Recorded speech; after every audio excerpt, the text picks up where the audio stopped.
Greetings, good people of Bryn Gwlad, Finningoth, Hellsgate, Onsteora, and all points beyond. I hope you're enjoying the fall Baronial. Today's class is going to be about roast chicken. I was asked a couple of weeks ago to do a presentation from the Bryn Gwlad Cooks Guild, and wasn't exactly sure how I was going to go about doing this, so this is all going to be an experiment. I had an idea to do something kind of in my comfort zone, which was a roast chicken. So I started going through and looking for roast chicken recipes through various period resources. Now, I found a lot of boiled chicken, but only a few roast chicken. So since I wasn't finding something exactly what I was looking for, I figured, okay, as a plan B, I'll do something with at least period ingredients. So here are our ingredients. Cornish hens, which I later found out are from the 1940s and 50s, so we're going to call them really tiny chickens. Salt for a dry brine. White grape juice for our marinade. Parsley, sage, rosemary, thyme, garlic, onion, shallots, potatoes, and butter. All of those I'm pretty sure are good for the period.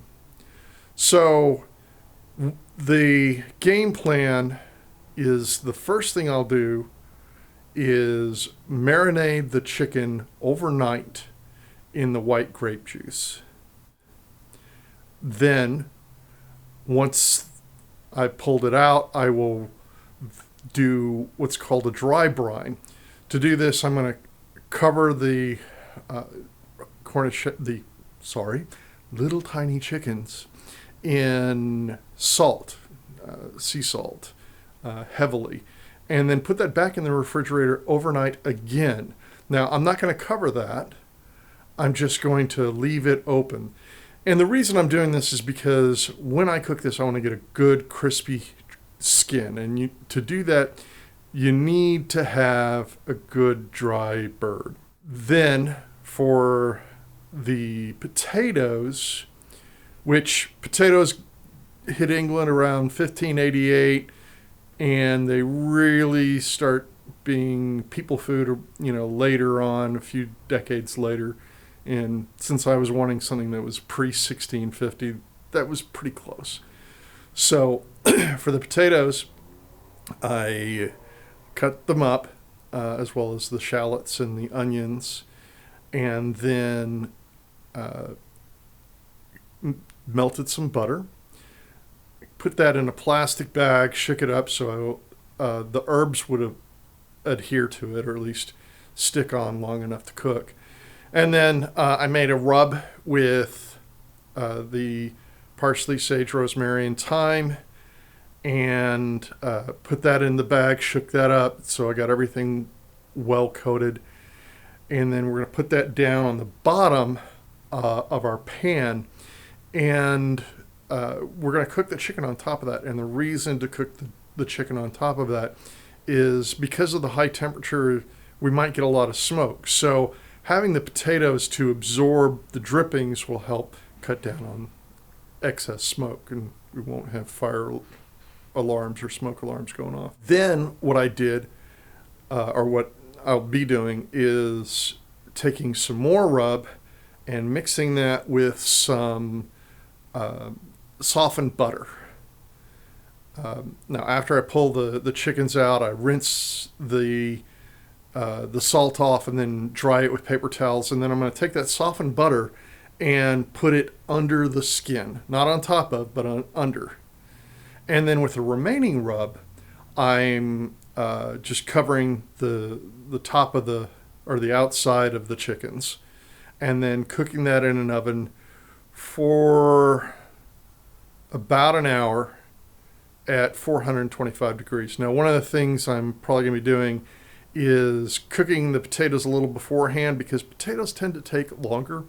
So I'm going to cook those at about 200 degrees for about 30 minutes or so to kind of give them a head start on the rest of the chicken. So that's the game plan. We'll see how it turns out. Not exactly period. In fact, I posted my recipe on the SCA Cooks group, and they were telling me that I did it all backwards. I should have found a recipe and worked back how that recipe was made rather than trying to go the other way and find a recipe to match what I wanted to do. So for those who are sticklers for period, I'm sorry. I'll do better next time, but I am using period ingredients, so hopefully you'll forgive me. So let's get cooking and see how it turns out. All right, so we want to get this to 165. I think I did it a little too long. We got to 170, but that should be safe. So I'm going to let this sit, and then we'll serve it in just a bit. Here's our roast chicken. As I may have commented before, it's a little more done on the top, but the underside is not all that done. And I think that may be partially because when I did the herb butter underneath the skin, I think that may have cooked a little more, and that may be why we're darker than I had expected.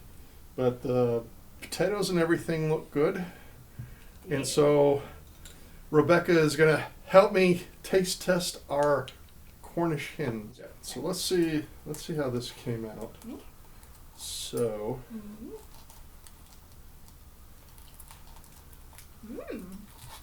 Well, the potatoes are really good. Very nice. Oh, good. Look at that.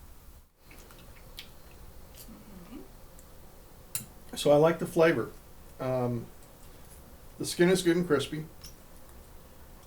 I do like the flavor with the parsley, sage, rosemary, and thyme. And let me try the potatoes. I like the crispiness too. I like it. I like the brine. It's salty, but not too salty. I like the brine. Yeah. Oh, and it's moist. Or, it's not easy to make a moist chicken. Oh, good. Yeah. I think that doing the dry brine helps to tenderize it. So. All right. No, it's very nice. So. Bon appetit.